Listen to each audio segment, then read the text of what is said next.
ఆ పిల్లలకు పేదవాళ్లకు అన్నం పెట్టమంటే పైసలు లేవంటావు. సుందరీకరణ, మూసి సుందరీకరణ పేరు మీద 1,50,000 కోట్లు ఖర్చు పెట్టా అంటే ఇది అయ్యే పనా? పైసలు నువ్వు ముందు 1,00,000 కోట్లు డిపాజిట్ చేయి, 1,00,000 కోట్లు డిపాజిట్ చేయి. పైసలు లేవు కానీ పేదోళ్ళ ఇండ్లు కూడా కొట్టగట, పేదవాళ్ళని నిద్ర లేకుండా చేస్తా ఉన్నాడు. అందువల్ల మీరెవరు భయపడద్దు. ప్రజాస్వామ్యం యొక్క గొప్పతనం ప్రతిపక్షం అనేది ప్రభుత్వం తప్పులు చేస్తే ప్రశ్నించడానికే ప్రతిపక్షం ఉంటుంది. మా మధుసూదనాచారి గారు ప్రతిపక్ష నేతగా శాసన మండలిలో ఉండి వారి వాళ్ళ మేము ముందుకు వచ్చారు. కేసీఆర్ గారు అసెంబ్లీలో ప్రతిపక్ష నేతగా ఉన్నారు. మేమందరం కూడా అసెంబ్లీలోనైనా బయటైనా ఈ ప్రభుత్వం యొక్క తప్పిదాన్ని ఎత్తి చూపుతాం. ఈ ప్రభుత్వం కళ్ళు తెరిపిస్తాం. మీ తెరువు రాకుండా కాపాడుకునే బాధ్యత మాది మాది అని చెప్పి నేను మనవి చేస్తా ఉన్నా. మా శ్రీనివాస్ యాదవ్ అన్నాడు, మా అన్నగారు, అవసరమైతే కాలనీకి ఒక ఎమ్మెల్యే వచ్చి పండుకుంటాం. బుల్డోజర్ వస్తే ముందు మమ్మల్ని కూలగొట్టాలి, మమ్మల్ని కొట్టాలి తప్ప మీ ఇల్లు కొట్టడానికి అవకాశం లేదు. అంత దూరమైన ఉంటాం, మిమ్మల్ని కాపాడుకుంటాం. భయపడద్దు. ఎందుకంటే మీరు జీవితకాలం కష్టపడ్డారు. ఇంక 20 ఏళ్ళు 30 ఏళ్ళ దాకా మీ ఇన్స్టాల్మెంట్లు ఉన్నాయి బ్యాంకులల్లో. ఈ ఇల్లు కూలగొట్టాడు, బ్యాంకు ఊరుకుంటాడా? ఏడుండాలి, ఉండడానికి ఏడుండాలి, బ్యాంకులో ఇన్స్టాల్మెంట్ ఎడగట్టాలి, వాళ్ళ జీవితాలు ఏమైపోతాయని అడుగుతా ఉన్నా. అందువల్ల ఇది మీది న్యాయమైనటువంటి డిమాండ్. ఎవరు కూడా ఆందోళన చెందొద్దు. ఇందాక మిత్రుడు చెప్పాడు, ఇదే మూసీ మీద 6 కొత్త ప్రాజెక్టులు కడుతున్నారు. 40, 50 అంతస్తుల అపార్ట్మెంట్లు కడుతున్నారు. మరి రేవంత్ రెడ్డి ఈ కట్టుకున్న పేదోళ్ళ ఇండ్లకేమో నంబర్లు వేస్తున్నావు. ఇదే మూసీని ఆక్రమించి మూసీ ఆనుకొని 6 పెద్ద పెద్ద మల్టీ స్టోరీడ్ బిల్డింగులు కడితే దాన్ని ఎందుకో ఆపడు, దాన్ని ఎందుకో నోటీసులు ఇయ్యడు, దాన్ని ఎందుకో కూలగొట్టడు. ఎందుకంటే వాళ్ళు పెద్ద పెద్ద వాళ్ళు.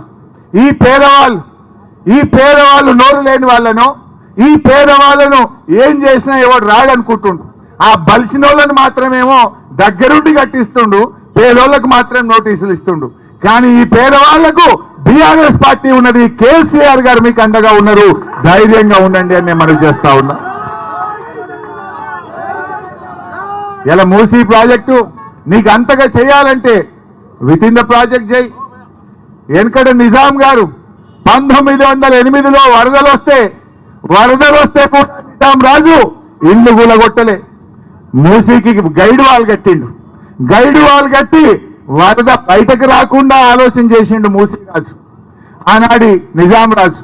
కానీ రేవంత్ రెడ్డి ఇవాళ నిజాంకు మించి ఒక హిట్లర్ లాగా వ్యవహరిస్తున్నాడు, పేదోళ్ళని నిద్ర లేకుండా చేస్తా ఉన్నాడు. అందువల్ల మీరెవ్వరు కూడా ఆందోళన చెందొద్దు. తప్పకుండా మేము కంటిన్యూ చేస్తాం.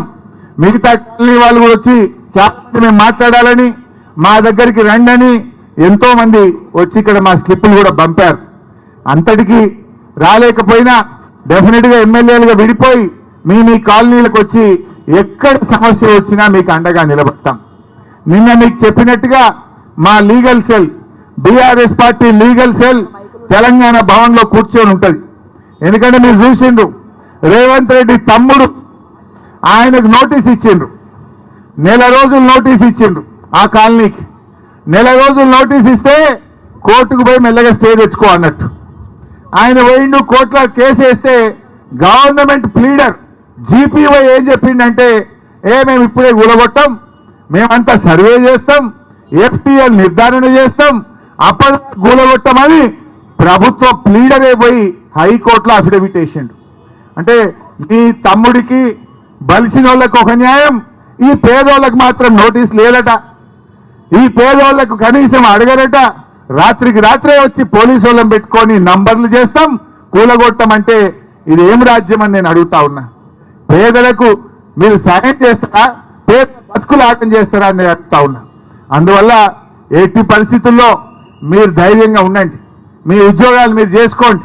మీకేమన్నా చిన్న ఇబ్బంది వచ్చినా డైరెక్ట్గా తెలంగాణ భవన్కు రండి, మా తలుపులు తెరిచే ఉంటాయి.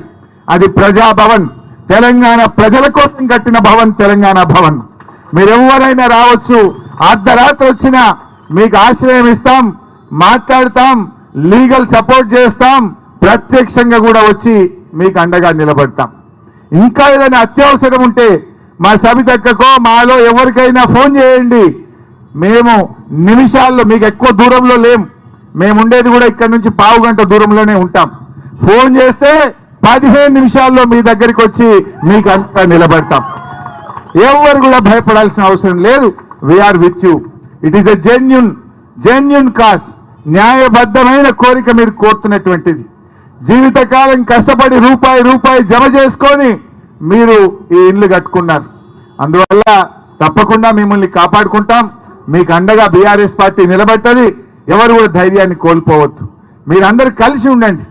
మీ గురించి లీగల్గా కూడా కోర్టు నుంచి స్టే ఆర్డర్స్ తెచ్చి మిమ్మల్ని కాపాడే ప్రయత్నం చేస్తాం. ప్రభుత్వం కూడా మరి ఒత్తిడి పెంచుతాం. ఇవాళ రేవంత్ రెడ్డి కూడా మౌనాన్ని వీడాలి, బయటకు రావాలి, దీని మీద స్పష్టమైన ప్రకటన చేయాలని చెప్పి కూడా బీఆర్ఎస్ పార్టీ డిమాండ్ చేస్తుంది. నువ్వేదో ఆఫీసర్లతో ప్రెస్ మీట్లు పెట్టించుడు కాదు, బయటకు రా. బయటకు వచ్చి ఈ యొక్క ప్రతిపాదన విరమించుకుంటున్నా చెప్పి ఈ వేలాది మంది మూసీ పరివాహక ప్రజలకు హామీ ఇయ్యి కనీసం వాళ్ళు కంటి నిండా నిద్రపోయే విధంగా చెయ్యమని చెప్పి నేను డిమాండ్ చేస్తా ఉన్నా. నువ్వేదో మౌనంగా లోపల కూర్చుండు కాదు. దేనికోసం గెలిపిస్తారు? ఒక ప్రభుత్వం పేదలకు సాయం చేయాలి, పేదలకు మేలు చేయాలి, పేదలకు పనికొచ్చే పని చేయాలి తప్ప పేదల జీవితాలు కూల్చే హక్కు నీకు కానీ నీ ప్రభుత్వానికి లేదు అని చెప్పి మేము హెచ్చరిస్తా ఉన్నాం. అందువల్ల ఆయన కూడా మౌనం వీడాలి, బయటకు వచ్చి ఈ ఆలోచన, ఈ ప్రతిపాదన విరమించుకొని ఇంకా ప్రజలకు చేయాల్సిన పనులు చాలా ఉన్నాయి. రోజు పేపర్ తిప్పితే చాలా మంది ఆడపిల్లలు స్కూళ్ళల్లో, హాస్టళ్లలో, రెసిడెన్షియల్ స్కూళ్ళల్లో టాయిలెట్లు లేక ఇబ్బంది పడుతున్న ఫోటోలు పేపర్లు చూస్తున్నాం. నీ దగ్గర అన్ని డబ్బులుంటే ముందు పోయి గవర్నమెంట్ స్కూళ్లకు బిల్డింగ్లు కట్టు, ఆడపిల్లలకు టాయిలెట్లు కట్టు. ఎన్నో అత్యవసరమైన పనులు ఎన్నో ఉన్నాయి. ఆ హాస్పిటల్ కట్టు, పేదలకు మంచి వైద్యం అందించు. నిన్న మేము గాంధీ ఆసుపత్రికి పోతే పారాసిటమాల్ గోళీలు లేవట, టానిక్ లేదు, గోళీలు లేవు, మందులు లేవు. ఏందయ్యా అని అడిగితే డబ్బులు లేవు సార్ అంటున్నారు. టీఎస్ఎంఐడిసికి డబ్బులు ఇవ్వకపోతే మందులు సప్లై చేసేటోళ్ళు ప్రభుత్వ దవాఖానాలకు మందులు సప్లై చేయడం ఆపేసిండ్రు. గా మందులు కొను, పేదలకు వైద్యం అందించు. అది విడిచిపెట్టి మూసీ కడతా, మూసీ సుందరీకరణ. నీ సుందరీకరణ కాదు, ఇది పేదల బతుకులాగం చేసే పని చేస్తా ఉన్నావు. Please drop the proposal. నీకంత చేయాలని ఉంటే ఉన్న దాంట్లో చేయి. బఫర్లకు ఎందుకు వస్తున్నావు? బఫర్లో నువ్వే కదా లేఅవుట్ అప్రూవల్ ఇచ్చింది, నీ కాంగ్రెస్ గవర్నమెంటే ఇచ్చింది. నువ్వు తెలుగుదేశం పార్టీయే ఈ లేఅవుట్లన్నిటికీ అనుమతి ఇచ్చింది. మరి ఆనాడు అనుమతి ఇచ్చిన అధికారులు, ఆనాడు అనుమతి ఇచ్చిన ప్రభుత్వాల చర్య తీసుకోవాలి కానీ ఈ పేదల మీద కాదు నువ్వు చర్య తీసుకోవాల్సింది. ఆనాడు లేఅవుట్ అప్రూవల్ చేసింది, బిల్డింగ్ పర్మిషన్లు ఇచ్చింది అప్పటి కాంగ్రెస్ ప్రభుత్వం కదా, అప్పటి తెలుగుదేశం ప్రభుత్వం కదా. చర్య తీసుకోవాల్సి వస్తే అనుమతి ఇచ్చిన ప్రభుత్వాల మీద, అనుమతి ఇచ్చిన అధికారుల మీద తీసుకోవాలి తప్ప ఈ పేదలు ఏం తప్పు అని చెప్పి నేను అడుగుతా ఉన్నా. ఈ పేదలు రిజిస్ట్రేషన్ ఆఫీస్లో ఫీజు కట్టి రిజిస్ట్రేషన్ చేసుకున్నారు కదా, మున్సిపల్ ఆఫీస్లో ఫీజు కట్టి బిల్డింగ్ పర్మిషన్ తీసుకున్నారు కదా, కరెంటు కనెక్షన్ కు డబ్బులు కట్టి కరెంటు కనెక్షన్ తీసుకున్నారు కదా, నల్లా కనెక్షన్ కు డబ్బులు కట్టి నల్లా కనెక్షన్ తీసుకున్నారు కదా, సంవత్సరం మున్సిపల్ ట్యాక్స్ కడుతున్నారు కదా. మరి అన్ని న్యాయబద్ధంగా ఉన్న వాళ్లకు శిక్ష వేసే హక్కు నీకెక్కడిది అని అడుగుతా ఉన్నా. You have no right to demolish their houses. నీకు హక్కే లేదు. నువ్వు ఉన్న దాంట్లో చేయి. అంత చేయాలనుకుంటే హైదరాబాద్ చుట్టూ ఇంకా ఖాళీ జాగాలు బాగున్నాయి, అక్కడ పోయి చేయి సుందరీకరణ. ఉన్న చెరువులను కాపాడే ప్రయత్నం చేయి. కానీ మూసీ పరివాహక ప్రాంతంలో, మూసీ రెండు వైపులా ఉండే ప్రజల ఉసురు పోసుకోవద్దని మరొక్కసారి ప్రభుత్వాన్ని హెచ్చరిస్తున్నాం. ఇవాళ మేము ఇంతమందిని, దాదాపు 15 మంది ఎమ్మెల్యేలం వచ్చాం, ఎమ్మెల్సీలకు వచ్చాం. మేమందరం వచ్చింది కూడా నిన్న మీరు వస్తే మీకు మాట ఇచ్చినాం, మీకు భరోసా కల్పించడానికి, ఈ ప్రభుత్వం మీద ఒత్తిడి పెంచడానికి, ఈ మొద్దు నిద్రపోతున్న రేవంత్ రెడ్డిని తట్టి లేపి కళ్ళు తెరిపించి ఈ పేదల బాధ వినిపించడానికే మీ దగ్గరికి వచ్చాం. తప్పకుండా మీకు అండగా ఉంటాం. మీరు మాత్రం ధైర్యాన్ని కోల్పోవద్దు, ఆత్మవిశ్వాసాన్ని కోల్పోవద్దు. ఆపద వస్తే ఫోన్ చేయండి, అర్ధ గంటలో మీ దగ్గర ఉంటాం, మిమ్మల్ని కాపాడుకుంటాం. జై